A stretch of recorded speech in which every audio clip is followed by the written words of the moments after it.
Maintenant, on peut passer aux questions.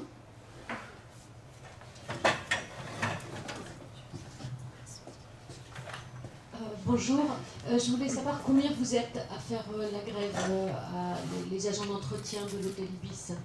Combien de personnes? Nous sommes 23 grévistes, un équipier, 2 gouvernantes et le reste ce sont les femmes des chambres. 24 grévistes, excusez-moi. Nous sommes 24, il y a un équipier, un homme, Aboubakar, il y a 2 gouvernantes, il y a Rachel et Valérie et le reste c'est les femmes des chambres. Et le nombre total d'agents d'entretien, enfin de femmes de chambre à Ibis Batignolles, c'est... À l'hôtel Ibis de Batignolles, nous sommes 40 femmes de chambre.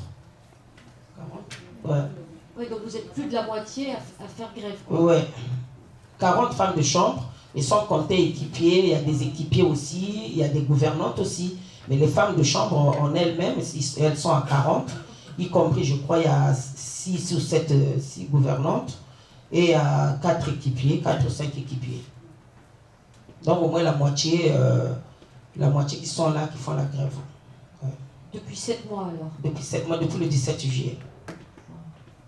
Merci. De rien.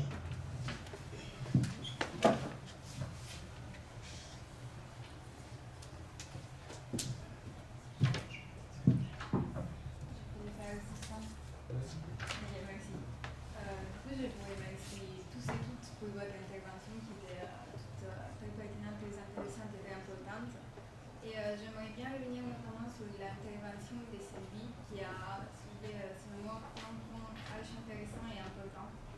Notamment, avant, j'aimerais bien lancer un appel à toutes les personnes qui sont là, parce que comme plusieurs intervenantes l'ont fait remarquer, on a quand même un capital culturel qui n'est pas négligeable.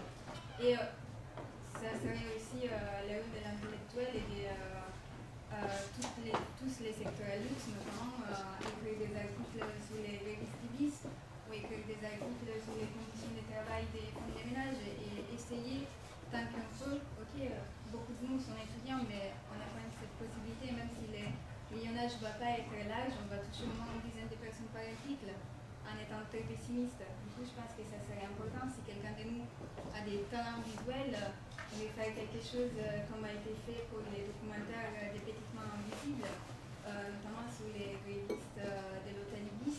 Et je trouve que ça serait très important et ça pourrait publiciser effectivement ces secteurs à lutte qui sont invisibilisés et discriminés. Et j'aimerais bien revenir aussi sur un autre point que Sylvie a soulevé, c'est-à-dire toutes les questions des discriminations raciales dans ce projet des réformes des retraites n'ont pas été si soulevées que ça, parce que si on a plein d'articles, plein de pétitions sur les discriminations des genres à la retraite, il n'y en a pas pour les discriminations des races, et on ne peut pas être aveugle face au fait qu'on n'a pas tous les mêmes opportunités face à l'emploi, et que les personnes racisées se trouvent beaucoup plus souvent que les personnes blanches dans des travails qui sont pénibles, fatigants et qui marquent pérennement les corps et les esprits des travailleuses racisées. Et du coup, il faudrait penser aussi quid des femmes, mais aussi quid des personnes racisées et quid des femmes racisées.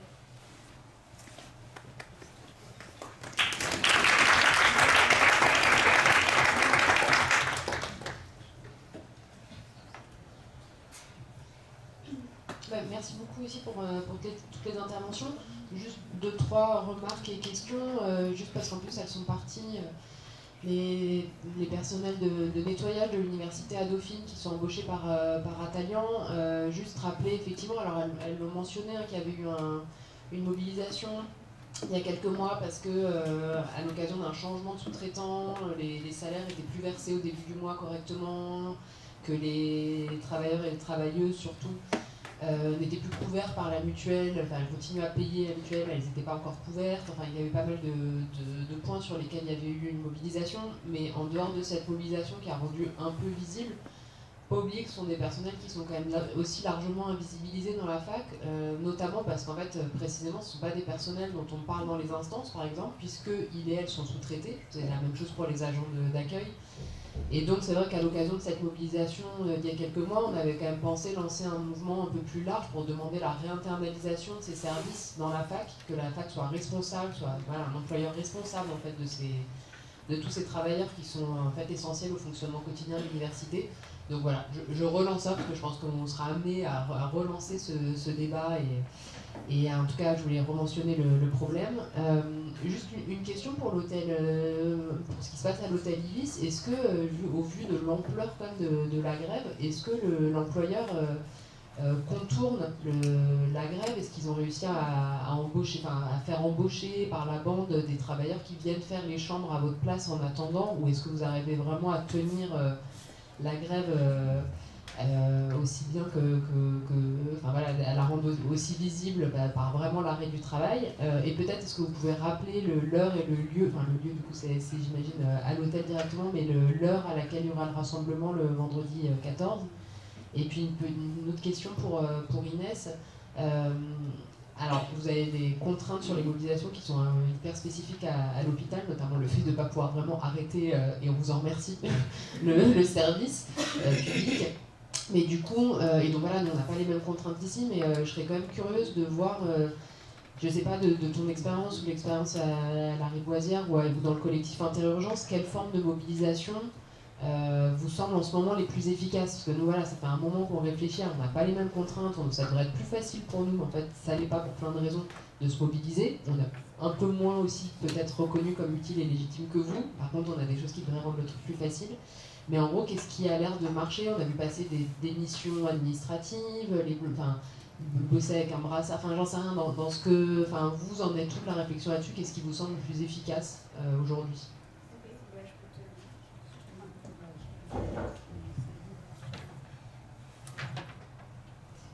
Sur les contraintes, je ne sais pas si tout le monde est au courant, donc je fais juste un bref rappel. Le travail à l'hôpital, c'est un service public, et qui dit service public, c'est une mission de service public qu'on assure, donc on ne peut pas arrêter de travailler, on ne peut pas fermer les urgences.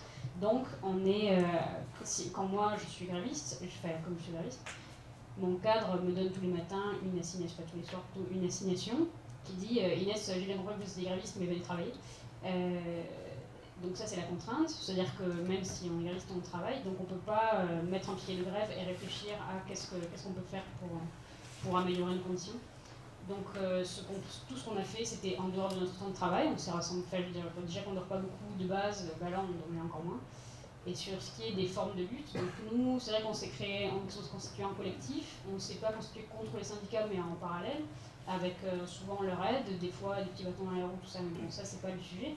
Pour ce qui est des formes de lutte, nous, manifestation, et parce que les formes de lutte habituelles c'est manifestation et grève, c'est pas ce qui nous intéresse le plus. Vraiment marcher dans la rue d'un point A à un point B, c'est pas super intéressant. Donc ce qu'on a essayé le plus de développer, c'est des actions pour des actions de communication. Parce que, et ça a été dit ça a été assez bien expliqué dans une chronique de Clément Viktorovitch il y a pas longtemps, c'est que on a beau avoir un argumentaire qui est en béton, on a beau l'avoir présenté à des réunions de négociation sur tous les niveaux d'échelons de hiérarchie, que ce soit les directeurs d'hôpitaux, les directeurs des agences régionales de santé, au ministère de la Santé, et même, je pense que si on a envoyé le président de la République, cet argumentaire qui est en béton, qui dit que si on veut améliorer l'hôpital public aujourd'hui et éviter que ça devienne un dispensaire, et que ce soit des cliniques privées qui, eux, sont là pour faire de l'argent et pas pour soigner ce qu'il lui reste, il faut augmenter les effectifs pour que les soins soient faits par des êtres humains et pas par des machines, et augmenter les salaires parce que la qualité de soins fait mérite reconnaissance, et en plus de ça, c'est un facteur d'attractivité dont on a besoin parce qu'on a récupéré, et des lits pour hospitaliser les malades parce qu'on n'en a plus assez sur des questions de politique. Donc en termes de forme de lutte, sur ces trois revendications-là, qui ont beau être en béton, on a plutôt que d'essayer de les créer partout, on a fait des actions. Donc je ne sais pas si en termes d'action, on a fait des choses assez simples, par exemple des die-in, des sit-in, essayer de s'enchaîner sur des trucs, des machins comme ça. Bon, ça c'est pas le plus intéressant parce que c'est déjà fait, revu. Le truc le plus percutant qu'on a fait jusqu'à présent et du coup qui a fait parler parce que ça a beaucoup divisé notamment dans la profession, c'est de s'injecter de l'insuline, qui est un produit qui peut être mortel devant le ministère de la Santé. Et ça pour le coup je pense que c'est ce qui a le plus fait bouger l'administration, c'est ce qui a le plus fait bouger les lignes. Bon, ça c'est mon idée. En fait, l'idée, c'est vraiment de non pas bloquer des routes ou des trucs comme ça, ce qui serait vraiment chiant pour la population et qui ne peut pas y toucher l'administration, mais à l'hôpital, on parlait de contraintes, mais on peut aussi parler d'une facilité, c'est que l'opinion publique est déjà de notre côté. Donc on n'a pas besoin, comme la RATP, la SNCF ou les enseignants, dont tout le monde dit « Ah, c'est les feignants », on n'a pas besoin de vous convaincre. Donc on n'a pas besoin, on n'a pas envie de bloquer des routes ou des choses. Donc voilà, en termes de forme de but, moi je te dis, parce que j'étais responsable du pôle action sur les premiers mois, donc les mois où on a été le plus actifs en tout cas, c'est vraiment des actions choc. Voilà, maintenant il faut avoir un répertoire de journalistes assez important. Tu convies ceux qui ont un panel, ceux qui ont une visibilité, la plus haute visibilité, et tu fais un truc percutant. Donc c'est pas l'idée, c'est de faire quelque chose comme ça bientôt, parce que là ça commence à être un peu trop mou en ce moment, je trouve. Et je te laisse répondre aux autres questions. Oui, nous on est en grève, on ne travaille plus, ça fait 7 mois. Et on est au 10 Bernard, rue Bernard Buffet, Paris 17e, devant l'hôtel Ibis. Sauf que nous, on est en grève. Depuis le 17 juillet, nous, on ne travaille plus. On est là, mais on vient au piquet. On a un piquet qui est là de 9h30 à 15h. Tandis que le patron n'aime pas perdre, hein, parce que nous sommes là du lundi au vendredi. Et pour ce qui concerne le travail, nous sommes en grève, mais il y a des collègues qui nous remplacent, parce qu'après le patron, vous êtes en grève, d'accord, mais moi, mon travail doit aller en avant. L'hôtel, en fait, n'est pas bloqué.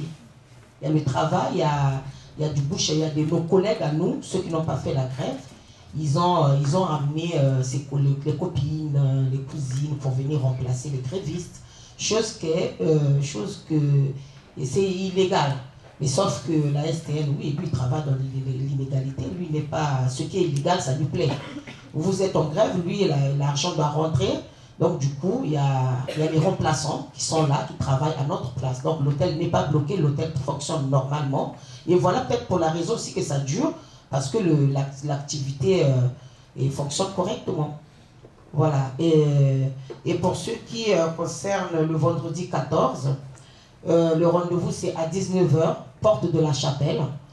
Et il y aura un pique-nique. Il y a un hôtel Ibis qu'on a ciblé là-bas. Donc, on va nous annoncer ça sur place, au rendez-vous à la Chapelle pour se diriger vers l'hôtel. Il y aura un pique-nique. Et le samedi 15, de 14h à 18h, à Jolimont, il y aura aussi un goûter, il y aura la musique, il y aura un peu du tout, quoi. Donc, c'est un peu ça. Merci. Sans oublier, en sachant que notre salaire net pour les femmes de chambre, c'est à peu près 1100, 1200. Voilà, même que tu fasses 30, 40 chambres, ton salaire ne bouge pas. En fait, le salaire bouge, ça dépend. Souvent, tu as 1200, souvent, tu as 1100. On ne comprend pas pourquoi. Tu fais les mêmes heures, tu fais les mêmes tâches. 1100, 700. Il y a des gens qui gagnent aussi 600 €. Disons que ceux qui sont à 4 heures, puisque chacun de nous a son contrat, a un contrat. La majorité aussi ont le contrat de 4 heures qui gagne 600 €. Donc, du coup, aujourd'hui, c'est 600, demain, c'est 500. Donc, on vous paye aussi, ça dépend comme il se réveille. Bon, le jour où le comptable se réveille un peu bien, il vous paye un peu mieux. Quand il ne se réveille pas bien, il vous paye comme il fait. Merci.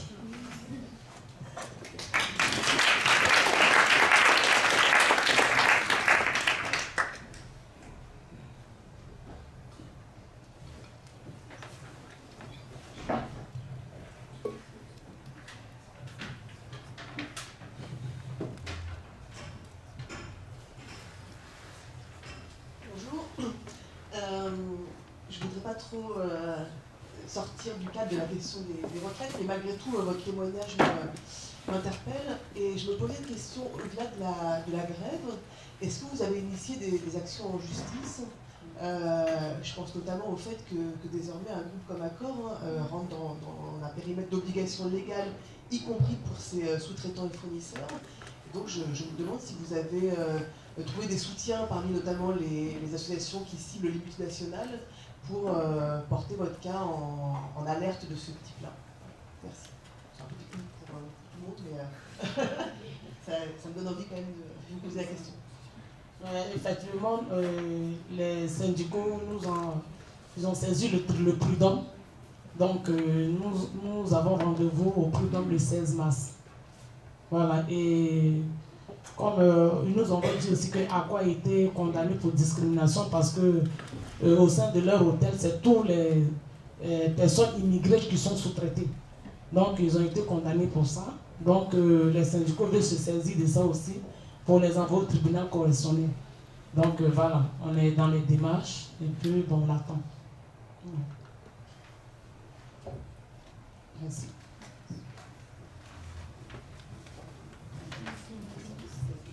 Oui.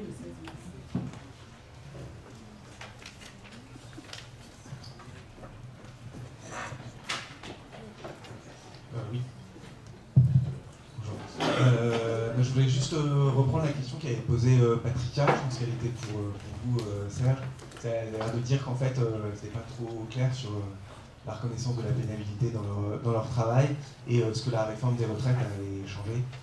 Et est-ce que vous pouvez répondre sur ça? Parce que comme on les connaît, du coup, on leur porterait la réponse. Merci.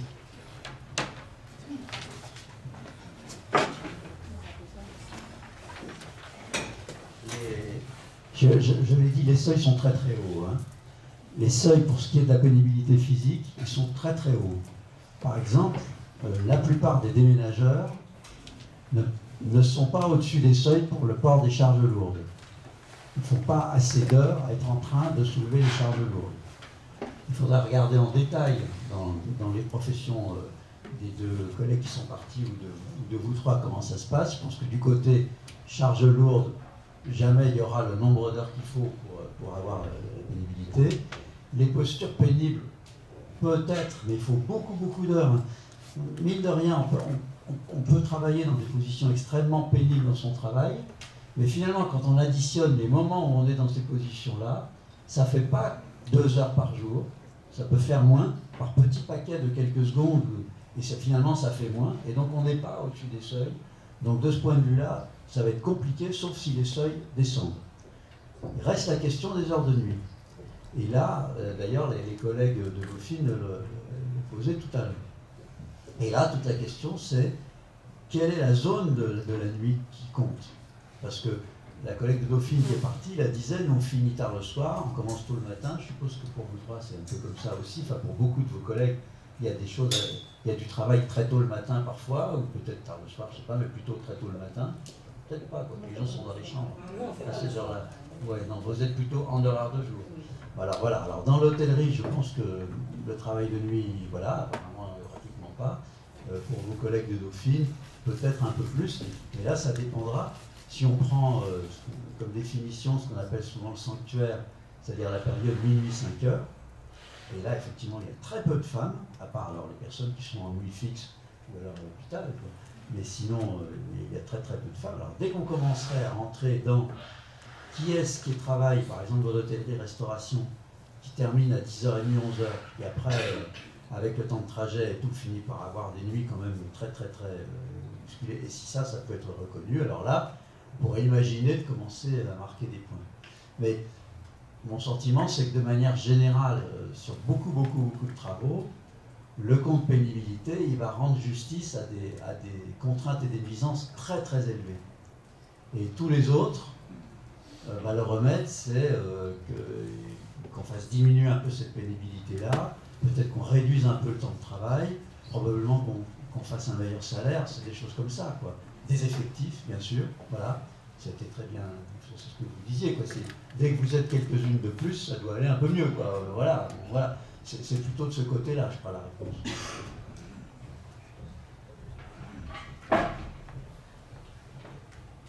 Bonjour. Moi, je profite de la présence d'enseignants et de chercheurs qui sont un peu spécialisés dans des domaines qui touchent vraiment à la réforme des retraites pour vous demander s'il existe des collectifs justement d'enseignants-chercheurs qui essayent de réfléchir à des solutions alternatives, parce que je trouve que c'est très bien de se mobiliser contre la recherche, contre la réforme, etc. Mais c'est un grand manque que le gouvernement ne vous consulte pas déjà d'emblée pour essayer de mettre en place des solutions qui soient plus satisfaisantes pour tout le monde. Mais est-ce que vous avez mis en place des choses pour réfléchir de manière peut-être collégiale sur des solutions qui seraient possibles en envisageant des choses un peu plus variées que peut-être juste des problématiques politiques qui sont sans doute au cœur des réflexions du gouvernement, qui sont, comme on le voit, relativement insuffisantes.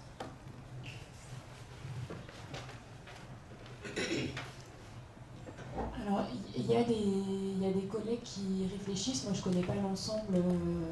Enfin, pour dire les choses, bon, moi je pense qu'il faut se méfier quand même un peu de faire appel aux experts pour faire des projets de réforme. C'est quand même des enjeux très politiques. Comment on reconnaît, en fait ces questions d'inégalité à la retraite, c'est par exemple comment on reconnaît que ce sont les femmes qui accomplissent la grande majorité du travail domestique. On le sait, le constat il est là. Après, c'est des choix politiques et au bout d'un moment, il faut assumer cette part politique et la démocratie, ça ne doit peut-être pas être la démocratie des experts. Donc ça, c'est mon avis personnel. Après, on est consulté. Céline et moi-même, on a été consultés par Bertrand Fragonard, qui est le président du Haut Conseil de l'âge, au sujet de cette suppression de la pension de réversion pour les femmes divorcées. Et on nous a demandé notre avis. Qu'est-ce que vous en pensez du fait qu'on le remplace par la prestation compensatoire? Donc comme Céline l'a expliqué, par une augmentation de la prestation compensatoire. On a répondu que ça nous semblait être une façon de botter en touche, en fait, et juste de se laver les mains des effets de la suppression de cette pension de réversion, puisqu'il n'y a que dans un divorce sur 5 qu'il y a des prestations. Et on lui a dit aussi qu'il nous semblait qu'un des vrais enjeux, si ce gouvernement avait eu un peu de bonne foi dans sa volonté de diminuer les inégalités entre hommes et femmes, ça aurait été de réfléchir à la situation des femmes non mariées. Ce à quoi il nous a répondu, et c'est assez instructif sur la façon dont réfléchissent les gouvernements, que lui, il n'avait pour mission que de consulter les experts sur la suppression de la pension de réversion des couples mariés et que donc il ne noterait pas, n'écouterait pas ce qu'on lui raconterait sur les couples non mariés. Ça donne un peu une idée de la façon dont ça fonctionne. Oui, en cas de divorce. Et ensuite, il nous a dit, une des pistes de réflexion, c'était de partager les points accumulés, les points de retraite accumulés pendant le mariage. Donc ça, nous on a dit que qu'on soit bien d'accord, qu'on pensait que le plus gros problème pour l'instant, c'est que la réforme allait baisser la pension de tout le monde et que ça améliorait la situation de personne, mais tant qu'à faire, le partage des points, c'était une meilleure solution que la suppression de la pension de réversion pour transformer en prestation compensatoire. Et là, il nous a répondu, ah oui, mais alors on a fait les calculs, et en fait, on se rend compte que ça aboutirait à une baisse de 30% des montants des retraites des hommes. Et vous comprenez bien que comme les gens qui décident là, pour cette réforme des retraites, je vais avoir face à moi que des hommes, ça va être dur de le faire passer. Donc, on a répondu, oui, mais ça augmentera de plus que 30% les pensions des femmes. Mais apparemment, c'était...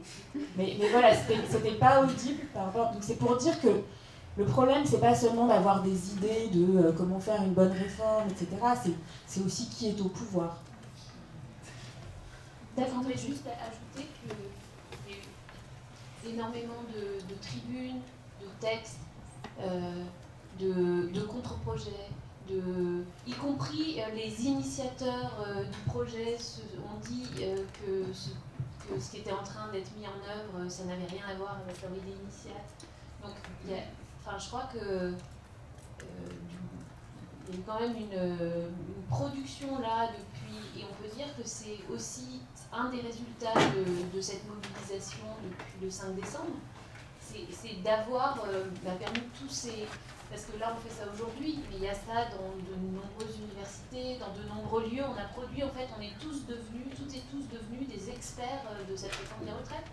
Donc il y a une production de connaissances très très forte, si vous lisez les journaux, je pense qu'on a joué notre rôle les uns et les autres sur les domaines qu'on connaissait. Et ce qui est compliqué, c'est qu'on n'est aussi pas très entendu.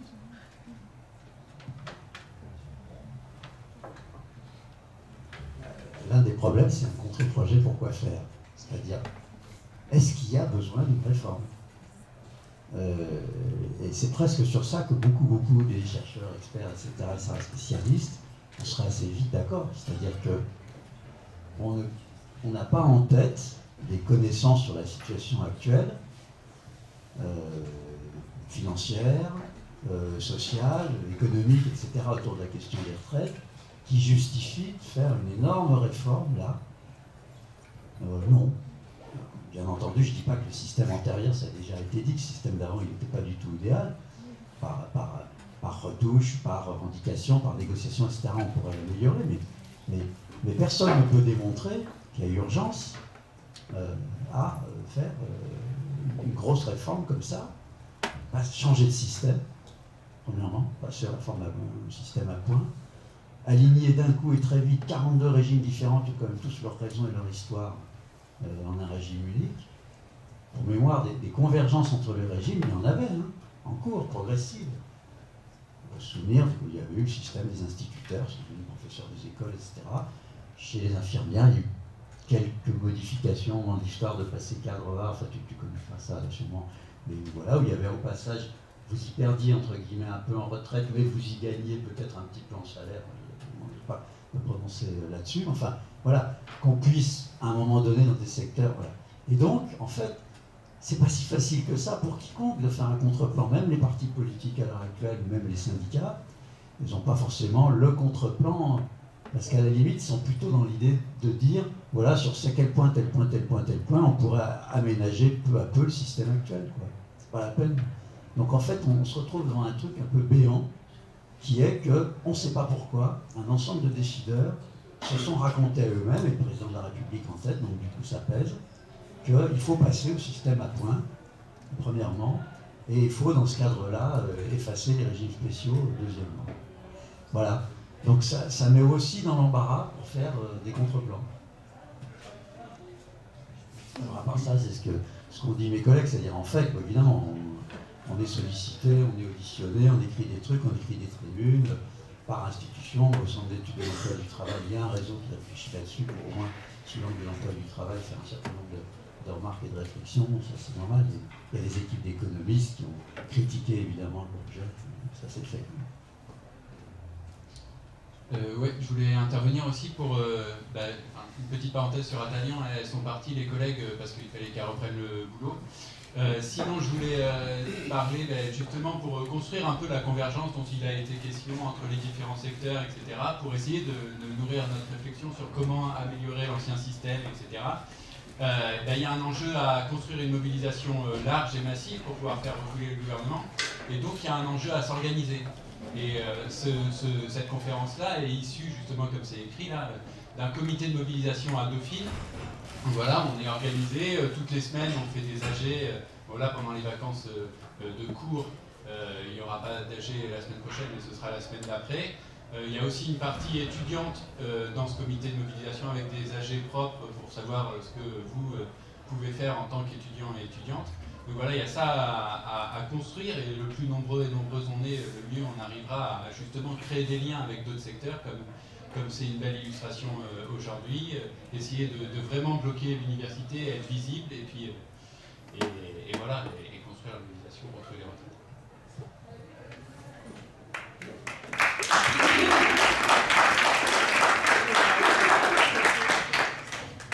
Est-ce qu'il y a une dernière petite question ?